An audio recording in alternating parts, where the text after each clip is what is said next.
Hoje eu quero ler com você um texto que está no livro de Ruth, capítulo 4, versículos 9 e 10.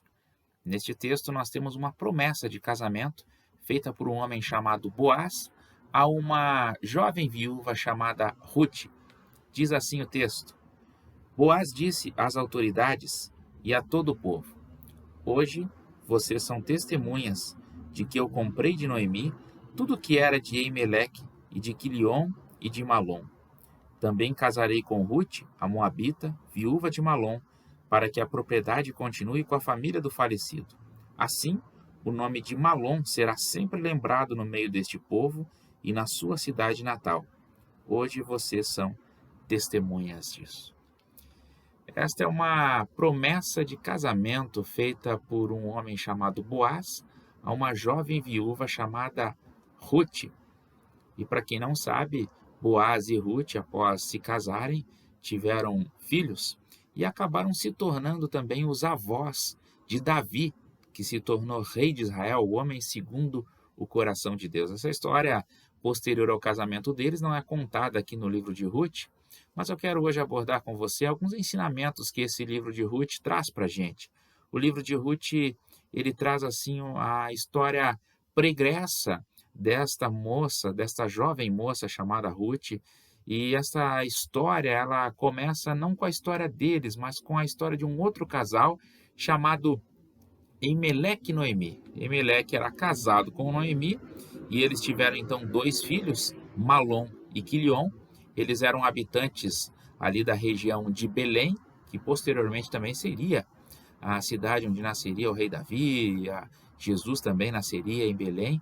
Mas na época em que o Elimeleque e Noemi eram casados, eles viviam ali na época dos juízes, uma época anterior à monarquia em Israel, e a terra de Belém, aquela região, passava por uma grande crise, passava assim, por um período de muita fome, e eles então decidiram sair da cidade para buscar sustento para os seus filhos. Eles foram morar então na região de Moabe. Mas quando eles chegaram em Moabe, uma tragédia acontece na família. O Elimeleque morre e deixa então a Noemi viúva. E para piorar a situação, os dois filhos do Elimeleque e da Noemi, que eram recém-casados, também acabam morrendo. E ficam viúvas em terra estrangeira, na terra dos Moabitas, não somente a Noemi, mas também as suas duas noras, que uma se chamava Orfa e a outra se chamava Ruth. Então nós temos aqui três viúvas em terra estrangeira. A Noemi, então, a sogra, né, das duas noras, ela tem a ideia de convidar, então, as suas duas noras a voltarem para suas famílias, para que pudessem, então, constituir novas famílias, né? Ela até argumenta com as suas noras, dizendo: olha, eu estou muito velha, vocês não precisam ficar comigo, vocês podem voltar para suas casas. E as duas, num primeiro momento, se recusam a voltar para suas famílias e tentam ali acompanhar a sogra Noemi. A Noemi tenta argumentar mais uma vez com elas, e aí a órfã, então, ela decide voltar para a casa dos seus familiares, para sua família, tocar sua vida, mas a outra nora, a Ruth, ela faz um desafio para a sua sogra. Ela diz assim: eu não vou voltar para minha família e eu vou permanecer com a senhora. Aonde a senhora for, eu também irei. E ela faz ali então um compromisso de fidelidade com a sua sogra. E ela decide ficar com a sogra. Então, a Noemi volta, né, juntamente com a sua nora, para a sua terra. Volta para a terra de Belém, esperando que a crise já tivesse passado. Quando eles chegam, então, na região ali de Belém, é, a Noemi, ela dá um conselho, então, para a sua nora. Ela diz assim: olha, vá trabalhar, né, numa fazenda que tem aqui de um homem chamado Boaz. Boaz é um parente nosso, né, um parente rico, e quem sabe ele se interessa por você, quem sabe ele casa com você. Então a Ruth foi lá trabalhar colher milho, né, ali na fazenda do Boaz, mas não acontece nada, e a sogra então tem uma nova ideia, né? Ela diz assim: olha, você precisa ser mais assertiva, ser um pouquinho mais ousada, né? Hoje à noite eu sei que o Boaz ele vai debulhar a cevada, então eu recomendo a você que tome banho, vista o seu melhor vestido, coloque o seu melhor perfume, né? E vá se encontrar com o Boaz, quem sabe ele se interessa por você. Então isso acontece. Então a Ruth, ela fica aguardando, né, a noite chegar, ela vê ali o Boaz eh, bebendo, comendo, até então que ele decide dormir perto de um monte de cevada, e ela então vai se deitar aos pés do Boaz, né? E o Boaz acorda assim no meio da noite, todo assustado, né? Perguntando o que está acontecendo, quem que é você, né? E ela diz: olha, eu estou aqui, eu sou uma parente próxima sua, né? E acaba não acontecendo nada, né? Mas o Boaz, que era um homem muito correto, né? Poderia até tirar proveito da situação. Ele diz assim: ó, peraí, eu sei que você é viúva, né? Eu sei que você pode se casar com outra pessoa. Na lei da época, o costume local era que o parente mais próximo pudesse então casar com a viúva. Então, se o marido de uma mulher morresse, o irmão poderia casar. Só que nesse caso, o irmão também havia morrido, né?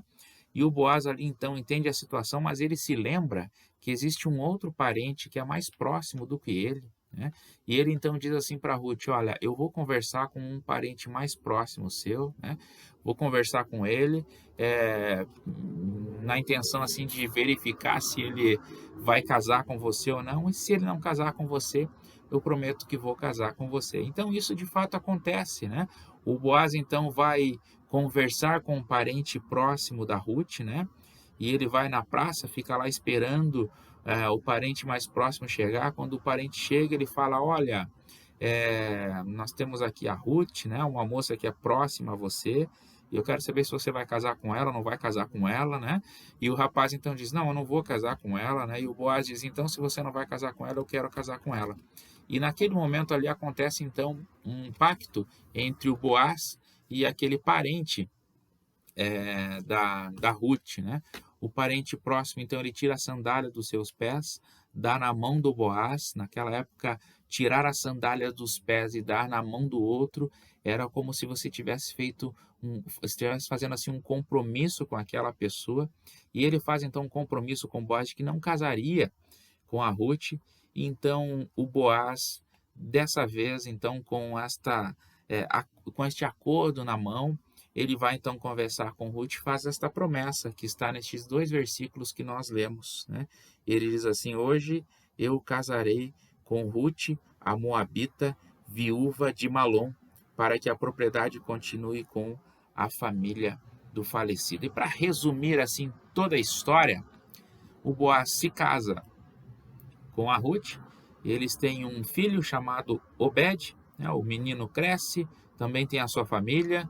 Depois esse menino vai ter um filho também chamado Jessé. O Jessé também tem a sua família, constitui a sua família e tem os seus filhos, e um deles se chamaria Davi. Por isso que Davi, ele é neto deste casal aqui, de Boaz e de Ruth. Eles se tornam então, na verdade, bisavós, né? Eles não são avós do Davi, eles são bisavós daquele que se tornaria o rei Davi. Então essa história é uma história assim, bastante interessante. Quando eu leio o livro de Ruth, eu retiro para mim pelo menos 2 lições. A primeira é a lição da fidelidade, a lição do compromisso. Nós vivemos em um mundo onde as pessoas elas não valorizam, pelo menos boa parte da sociedade, não valoriza muito os seus compromissos de longo prazo. As pessoas não têm amigos de longo prazo, elas não fazem alianças de longo prazo, os relacionamentos não são de longo prazo. Aqui nós vemos uma aliança de longo prazo, em primeiro lugar, a aliança de Ruth, que é uma jovem viúva, mas que também não quer abandonar a sua sogra, que também está viúva. Então, nós temos ali um compromisso, uma aliança feita entre uma nora e uma sogra, né? A nora poderia ter tomado o seu rumo, seguido a sua vida, mas ela decide acompanhar a sua sogra. Um outro exemplo de fidelidade que nós temos aqui é do próprio Boaz, um homem rico, mas um homem temente ao Senhor, que ele vê a possibilidade de se casar com uma jovem viúva, mas ele é fiel também às leis locais, é fiel também aos familiares daquela viúva. Ele se lembra que antes dele tem prioridade um outro rapaz que é um parente mais próximo que poderia se casar com ela. Ele vai lá conversar com o rapaz primeiro, né, para que ele possa então estabelecer esta aliança. Então, quando eu li essa história de Ruth, uma história assim tão interessante, né, cheia de experiências difíceis, mas cheia de ensinamentos para a nossa vida, eu aprendo em primeiro lugar a lição da fidelidade. Em primeiro lugar, a fidelidade de Ruth para com a sua sogra, depois também de Boaz para com os seus familiares, mas eu também aprendo aqui a lição da honra, porque Deus honra aqueles que são fiéis a Ele. Guarde isso no seu coração. Deus honra aqueles que são fiéis a Ele, aqueles que estabelecem alianças não somente com Deus, mas também com as pessoas. E por conta da fidelidade de Ruth e de Boaz, eles se casaram e Deus deu a eles o privilégio de serem pais de um menino chamado Obed, que por sua vez foi pai de um outro menino chamado Jessé, que por sua vez também foi pai de um outro menino chamado Davi, que se tornou rei em Israel e é chamado na Bíblia de o homem segundo o coração de Deus. Deus honra quem é fiel a Ele. Por conta da fidelidade de Ruth e de Boaz, eles entraram para a história da humanidade, se tornando ali bisavós de Davi, o rei de Israel, e deixando um legado incalculável para toda a humanidade.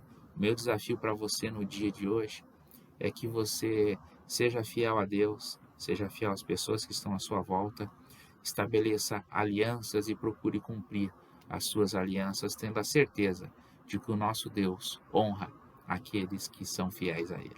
Que Deus abençoe a sua vida. Até mais.